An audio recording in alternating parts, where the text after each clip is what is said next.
بسم اللہ الرحمن الرحیم۔ محترم سامعین، السلام علیکم ورحمۃ اللہ وبرکاتہ۔ میرے دوستو، ایک بادشاہ نے ایک قیدی کو قتل کرنے کا حکم جاری کیا۔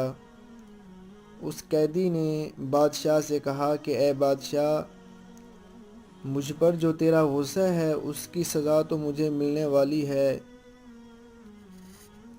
مگر اس کا گناہ تمہیں ساری زندگی ملتا رہے گا اور اس کی سزا تمہیں ملتی رہے گی۔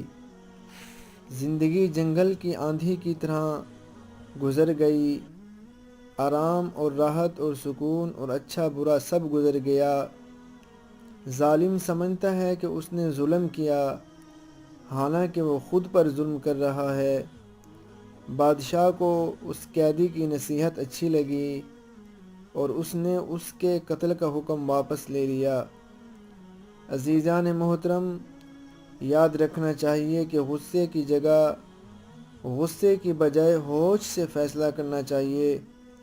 غصے کی حالت میں انسان سوچنے سمجھنے سے ہمیشہ عاری ہوتا ہے، اس لیے اس کا فیصلہ اکثر غلط ہوتا ہے، جس پر اسے بعد میں پچھتانا پڑتا ہے۔